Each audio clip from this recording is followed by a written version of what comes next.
The thing about artificial gravity is that it makes excellent psychological warfare. One moment you're standing upright like a civilized human being, the next you're pinned to what used to be the wall, wondering if your breakfast is going to stay where you put it. The Helix Station's administrators called it attitude adjustment. The inmates had other names for it, most of them involving creative anatomical impossibilities. Kai Okafor was experiencing his third attitude adjustment this month, which meant someone in the corporate offices really didn't like him. The gravity field spun him slowly through the punishment cell, a deliberate reminder that up here, 300 kilometers above Earth, the laws of physics belong to whoever owned the most expensive equipment. You know what's funny about this place? Kai said to the empty air, his voice slightly strained as the field shifted him from 2G to 0G and back again. They spent 40 billion credits building a prison that floats in space, and they still can't figure out how to make decent coffee. The observation deck's reinforced glass showed Earth spinning lazily below, a blue marble that seemed impossibly peaceful from this distance. Kai had helped design orbital habitats just like this one, back when he thought progress and profit could coexist. That was before Meridian Corp decided that safety regulations were more like safety suggestions and whistleblowers were better off as examples.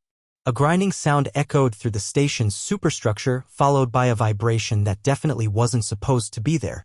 Kai's engineering instincts kicked in immediately. Metal fatigue in the gravity generator housing, probably. The punishment cycle stuttered, leaving him floating in 0G longer than usual. Well, that's not good, he muttered. The lights flickered. Then the gravity failed completely.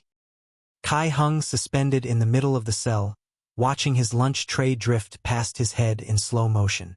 Emergency klaxons started wailing, and the station's automated voice began its cheerful announcements about temporary system irregularities and please remain calm. The cell door's magnetic locks disengaged with a decisive click. Okay, Kai said to himself, pushing off the wall toward the door. That's definitely not good. The corridor outside was chaos. 36 inmates floated in various states of confusion and panic, some still wearing their punishment harnesses, others bumping into walls like confused pinballs. The guards, trained for terrestrial crowd control, were about as useful as chocolate teapots in 0G. Everyone remain calm, shouted Guard Captain Martinez, currently spinning helplessly near the ceiling. This is a temporary malfunction. Zara Patel drifted past Kai, her cybernetic eye implants glowing soft blue as they automatically adjusted to the emergency lighting. She grabbed a handrail and oriented herself with the practiced ease of someone who'd spent time in 0G before her arrest. Temporary my ass, she said, tapping her temple. I'm picking up massive system failures across the entire station. Gravity generators, life support regulation, orbital thrusters. This isn't a malfunction, it's a cascade failure. And you know this how? Kai asked, pulling himself along the corridor wall. Zara grinned, and for a moment her street-smart cynicism cracked to reveal something almost enthusiastic. Because I designed half the security protocols they're using. Meridian Corp bought my algorithms, then had me arrested when I tried to publish the backdoors I'd built in. Professional irony at its finest. A new voice cut through the chaos, speaking with the kind of calm authority that comes from intimate knowledge of impending disaster. The station's losing orbital velocity. We've got maybe 6 hours before we start burning up in the atmosphere. Jin Nakamura floated near the maintenance access panel, his prison coveralls stained with machine oil and resignation. He'd been the station's senior maintenance engineer until he'd been caught selling contraband gravity sickness medication to inmates. Now he was just another prisoner, except he still knew every pipe, wire, and bolt in the facility. 6 hours. Kai looked between Zara and Jin.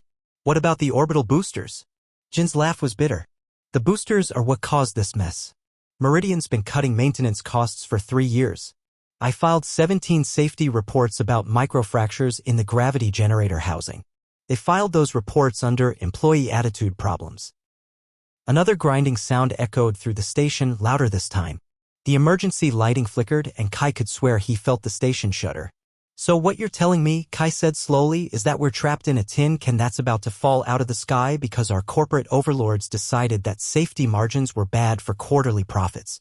Pretty much, Zara said. Although technically we're going to burn up before we hit the ground, so there's that. Comforting. Jin was already pulling tools from the maintenance panel.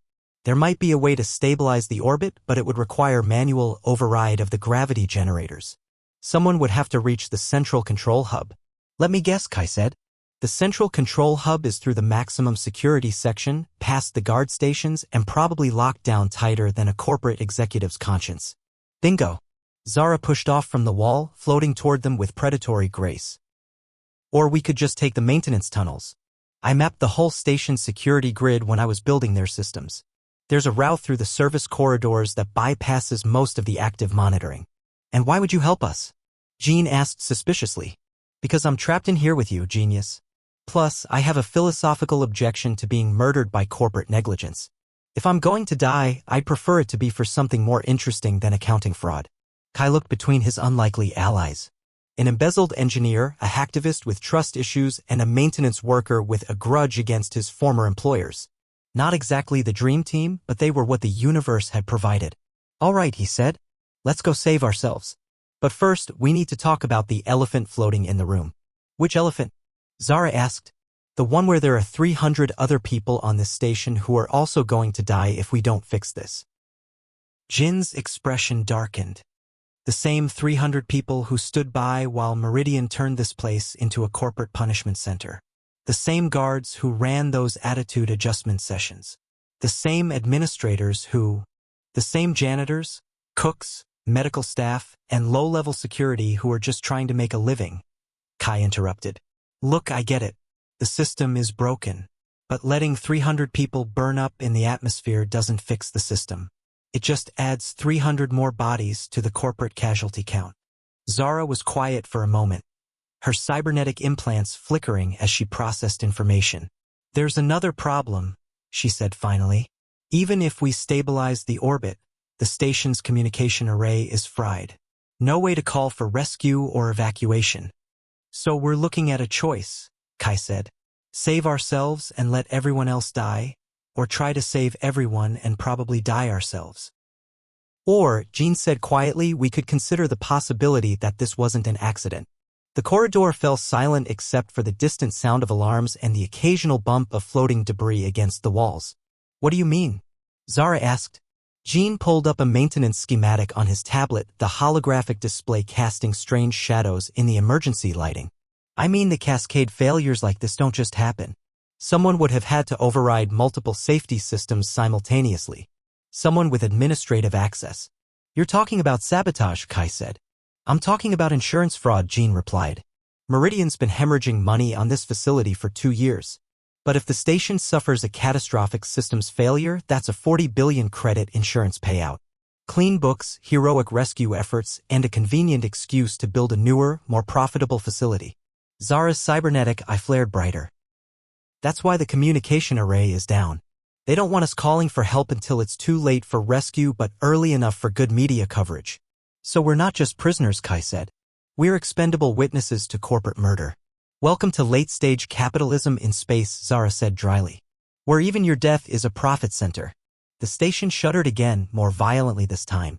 Through the observation windows, Kai could see debris beginning to separate from the hull. They were running out of time. All right, he said, pushing off toward the maintenance access. New plan. We save the station, we save the people, and then we figure out how to make sure Meridian pays for this. And how exactly do we do that? Jin asked. Zara's grin was sharp enough to cut through reinforced steel. We document everything. Every system failure, every safety override, every piece of evidence that proves this was deliberate. Then we broadcast it to every news network, regulatory agency, and competitor in the solar system. Assuming we survive, Kai pointed out. Details, Zara said, floating toward the maintenance tunnel entrance. Besides, I've always wanted to be a posthumous whistleblower. Much better for the legend. The maintenance tunnels of Helix Station were never designed for human navigation, which made them perfect for avoiding human security systems.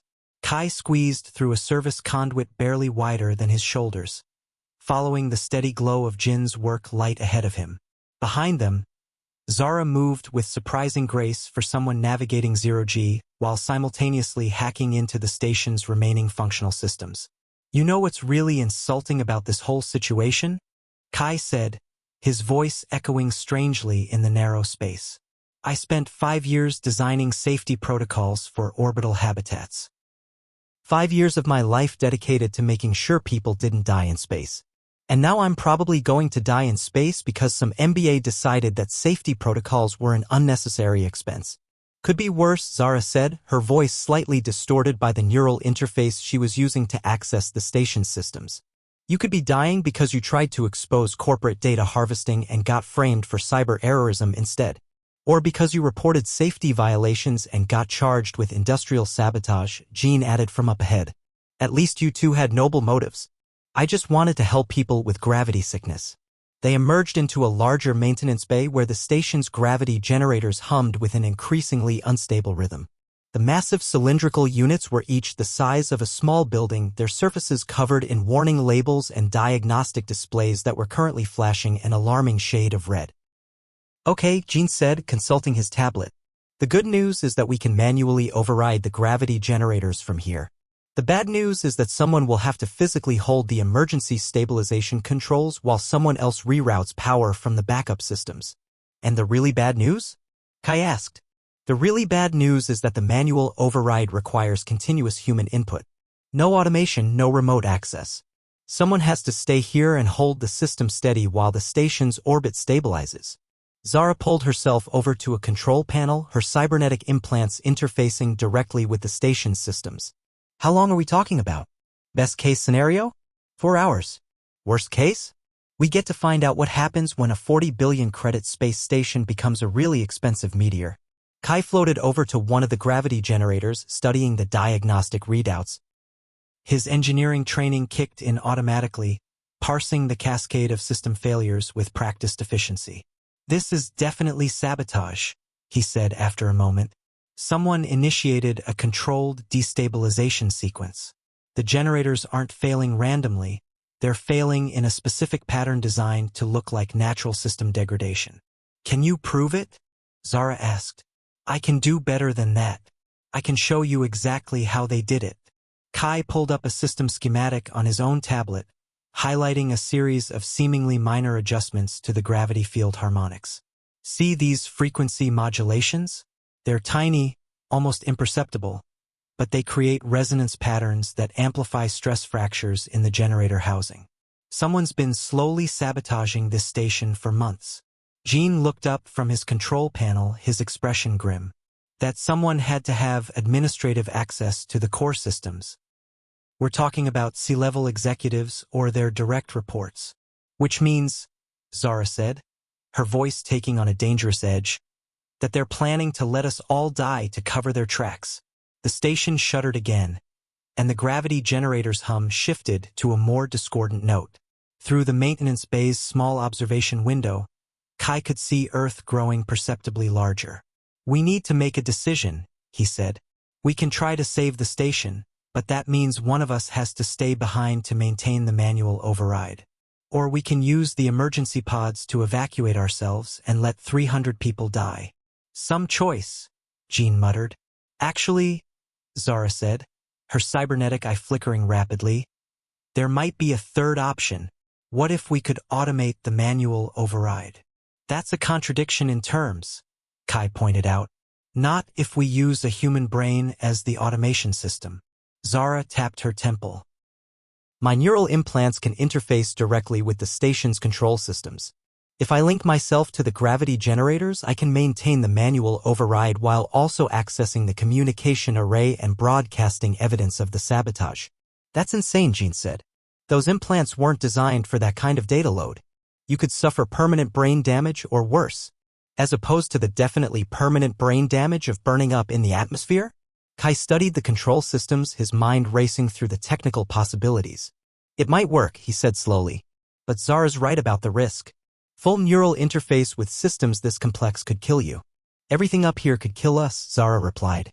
At least this way we go out swinging. She was already connecting interface cables to her neural ports, her movements efficient and determined. Besides, I've been wanting to hack a space station since I was 12. This is basically my childhood dream, just with higher stakes. And what about us? Jin asked. You two get to be heroes, Zara said, settling into the control chair and initiating the neural link. Manual override requires 2 people. 1 to monitor the gravity generators, 1 to manage power distribution. I'll handle communication and system coordination. The neural interface activated with a soft chime, and Zara's expression shifted to something eerily calm. When she spoke again, her voice had a slightly electronic quality, as if she was speaking through the station's communication system. Neural link established. I'm seeing the full scope of the sabotage now. It's elegant, really. Whoever did this is a genuine artist of corporate murder. Can you identify them? Kai asked, moving to his position at the gravity generator controls.